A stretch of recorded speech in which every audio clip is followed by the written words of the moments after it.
Many talented people of colour were snubbed in major categories. Unfortunately, there's nothing we can do about that. The Hollywood foreign press are all very, very racist. In January of 2020, Ricky Gervais stood on the Golden Globe stage and told a room full of the most powerful people in entertainment that he knew about their friendship with Jeffrey Epstein.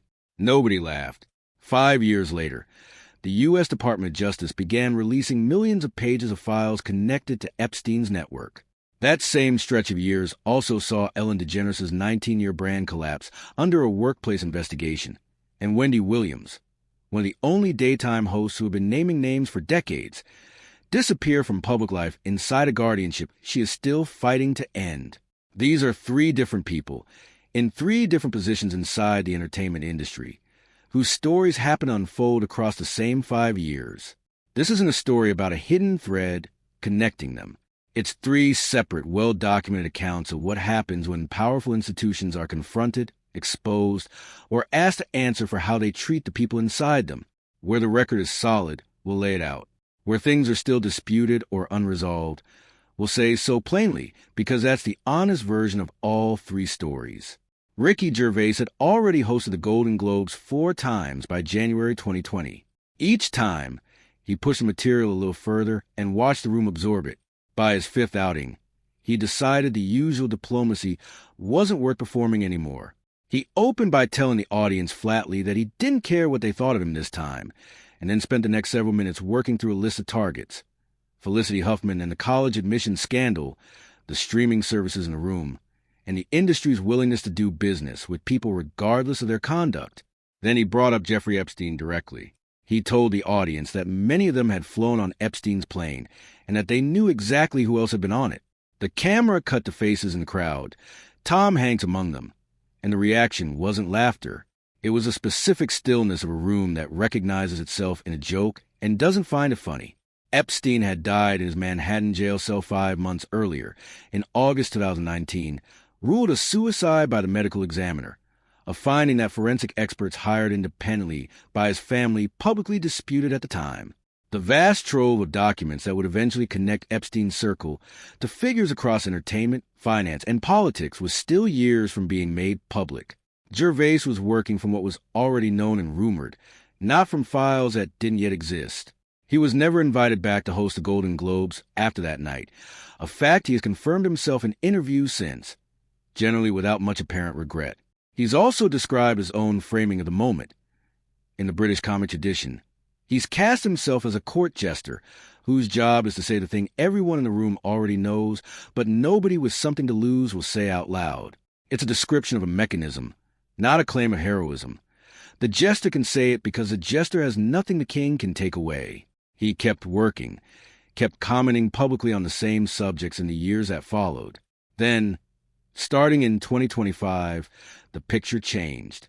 Attorney General Pam Bondi's Justice Department began declassifying and releasing Epstein-related material, and in November 2025, Congress passed, and President Trump signed, the Epstein Files Transparency Act, which required the DOJ to release its full holdings of Epstein-related records within 30 days. The department missed that deadline. What it released on December 19th. 2025 was heavily redacted, drawing criticism from lawmakers in both parties and from Epstein's own accusers, some of whom struggled for hours just to navigate the DOJ's new public database. More followed. On December 23rd, another release included tens of thousands of pages, among them an email from a New York prosecutor noting that flight logs showed Donald Trump had flown on Epstein's plane more often than previously known, and a photo recovered from Steve Bannon's phone showing Trump and Ghislaine Maxwell together. Days later, the DOJ said it had discovered more than 1 million additional potentially relevant documents and would need more time. By late January 2026, roughly 3 million further pages were released, bringing the total production to nearly 3.5 million pages. Flight logs, a contact book, correspondence, grand jury transcripts, and photographs, including images of Bill Clinton on Epstein's plane and at events with Epstein in the frame. None of the people who appeared in released photographs have been accused of Epstein's crimes simply by virtue of appearing in them. The DOJ was explicit that photographs alone don't implicate anyone in wrongdoing. What the documents did do was convert years of insinuation, rumor, and Gervais's own pointed jokes into an actual paper trail. Names, flights, and email exchanges that had previously existed mostly as speculation. Gervais, watching from outside the industry he'd addressed from that stage, has since noted, without any particular satisfaction, that the monologue read less like a joke in hindsight and more like a preview. One of the more concrete consequences arrived in February 2026, when Hollywood agent Casey Wasserman informed his staff he was putting his talent and marketing agency up for sale. Wasserman's name had surfaced in the newly released files through a set of flirtatious emails he'd exchanged with Ghislaine Maxwell back in 2003, while he was married.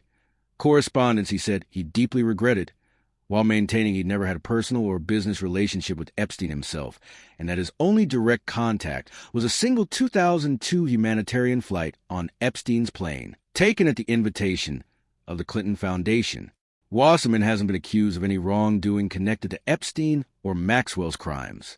But in the days after the emails became public, high-profile clients including Chappell Roan, Orville Peck, and Abby Wambach left his agency, and in a memo to staff he wrote that he'd become a distraction and had begun the process of selling the company while staying on to focus on his role chairing the 2028 LA Olympics.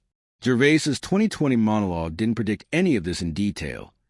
It was a comedian pointing at a general pattern he believed existed, not a forecast of specific names or specific document dumps 5 years out, but the broad shape of what he gestured at, a network of relationships the industry had preferred not to examine too closely, turned out to be real enough that the documentation eventually caught up with it. For 19 years, Ellen DeGeneres closed every episode of her daytime talk show with the same 4 words: be kind to one another. It became the entire foundation of a brand worth hundreds of millions of dollars on merchandise, in interviews, in the way people described what the show stood for. In July 2020, BuzzFeed News published an investigation built on accounts from dozens of former employees and production staff across multiple departments and multiple years of the show's run. The picture they described bore little resemblance to the on-air message. Former staffers describe a workplace where senior producers were, according to their accounts, cold, dismissive, or actively hostile, where employees said they were instructed not to make eye contact with DeGeneres, and where raising concerns about how the show operated wasn't treated as something you were free to do. Warner Media opened a formal investigation into the claims. 3 top producers on the show were subsequently removed from their positions. When DeGeneres addressed the controversy on air at the start of her next season, she acknowledged that things had happened on the show that shouldn't have happened. The show ended in 2022, with its final episode airing that May after 19 seasons. DeGeneres has since relocated to the United Kingdom and said publicly she has no plans to return to the U.S. in the near term. In interviews given after the move, she's described feeling like she became a target and said she believes the criticism she faced was disproportionate to what actually happened. The former staff members who spoke to BuzzFeed and other outlets described a different balance of proportionality. Their accounts and her characterization of events remain, in effect, 2 competing versions of the same period that have never been fully reconciled in public. That's where DeGeneres' story stands, a significant, independently reported workplace investigation with real institutional consequences, an internal probe, staff departures, a show ending, set against DeGeneres' own more recent framing of herself as having been treated unfairly by the scale of the backlash. Both things can be part of the honest record at once. They simply don't agree with each other, and there's no new evidence resolving which account should carry more weight. Wendy Williams built a broadcasting career on saying things other people in the industry wouldn't. She started in New York radio in the 1990s, at a time when several major figures in the music business were treated as effectively untouchable. Not because there was nothing to criticize, but because criticizing them was professionally dangerous. She named them anyway, and in 1998, while working at Hot 97, on-air comments about prominent industry figures ended her job there. She said publicly, including in a 2006 conversation with Howard Stern, that she believed the comments and the firing were connected. She kept rebuilding. By the time the Wendy Williams show launched in 2008, she had a decade of experience being difficult to quietly manage. Over 14 seasons, she talked about people the industry generally avoided discussing directly, including, in 2020, being one of the only daytime hosts willing to say publicly that she believed Ellen DeGeneres had a side to her that the industry was working to protect. Then, in May 2022, the same year her own show ended, Wells Fargo contacted New York court with concerns about Williams' ability to manage her financial affairs, after a financial advisor reportedly told the bank she was of unsound mind. Williams was 61. A court-appointed professional guardian, attorney Sabrina Morrissey, was given authority over both her finances and significant parts of her personal life under what New York law calls an Article 81 guardianship. Williams' ex-husband, Kevin Hunter, later filed legal papers alleging the initial proceeding had denied her adequate legal representation. In 2023, Williams was diagnosed with frontotemporal dementia and aphasia. In November 2024, her guardian filed court documents describing her as permanently incapacitated. Williams disputed this directly and publicly. In a January 2025 call-in to the Breakfast Club, she said she wasn't cognitively impaired and described her situation as feeling like captivity, isolated, with limited access to the people she wanted to speak with. She told Good Day New York she completed independent competency testing and passed it without difficulty. In March 2025, NYPD officers came to her assisted living facility and transported her to a hospital. She said afterwards she'd had no warning it was going to happen. Fans held protests in New York and Los Angeles calling for the guardianship to end. Hunter filed a $250 million lawsuit against those overseeing the arrangement, which Williams told TMZ she hadn't asked him to bring and didn't want him involved in. A judge dismissed that suit in October 2025. The medical picture then shifted. By November 2025, TMZ reported that a neurologist who'd recently examined Williams, independent of her existing medical team, had concluded she does not have frontotemporal dementia, a diagnosis that is typically progressive and doesn't reverse on its own. That finding directly contradicted the diagnosis her guardianship had been built on. Her legal team, led by attorney Joe Tacopina, has pointed to what they describe as her remarkable neurological resilience in the years since she says she became sober, and has said they plan to file to end the guardianship, with Tacopina telling ABC's Nightline in December 2025 that he'd been assured Williams would be free of the arrangement by the end of that year. That didn't happen. As of mid-2026, the guardianship remains active. Legal coverage through the spring of 2026 describes the fight as having shifted somewhat, less about whether a guardian was ever necessary, and more about whether Morrissey's management of the arrangement has overreached, with Williams' son, Kevin Hunter Jr., emerging as one of the more vocal public critics of how it's been run. A Lifetime documentary about her situation aired during this period and drew enough attention that her guardian's legal team responded in court filings, calling it a distorted account. Williams' family has called it the most accurate public picture of her circumstances to date. Those are two irreconcilable characterizations of the same film, filed in the same court about the same woman.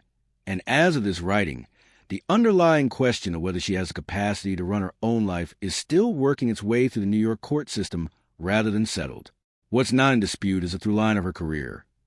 For 3 decades, she was often the person in the room willing to say the uncomfortable thing on air in an industry that made that costly more than once. What's genuinely unresolved is her current legal situation, a guardianship her own legal team is actively contesting, built on a diagnosis an independent specialist now disputes, moving through a court process that, as of mid-2026, has not reached a final resolution either way. None of this is presented here as one connected story with a hidden explanation. It's 3 separate counts, each with its own documentation, its own institutions, and its own open questions. Gervais's joke about Epstein's circle turned out to track reasonably well against documents that took 5 years to become public, and at least one Hollywood career, Casey Wasserman's, has visibly changed shape because of what those documents contained. DeGeneres' brand collapsed under a workplace investigation whose findings she still disputes years later, in terms that remain unresolved between her account and her former staffs. And Wendy Williams, who spent her career being one of the people willing to name what others wouldn't, has spent the last several years in a guardianship she says doesn't reflect her actual capacity, a claim that, as of the most recent reporting, an independent medical evaluation now appears to support, even as the legal fight over her freedom continues. What connects these stories isn't a conspiracy. It's that entertainment as an industry has repeatedly shown two different faces at once. One it presents publicly, and one that surfaces only when a lawsuit, an investigation, or a document release forces into view. Gervais's position let him say what he said and lose comparatively little. DeGeneres' position meant that when the gap between her public image and her production's reported culture became public, the fallout was significant but survivable, and she since relocated rather than remained contested. Williams' position inside the industry with no outside financial insulation meant that speaking early and often came at a cost that, whatever the outcome of her current case, has already kept her out of public life for years.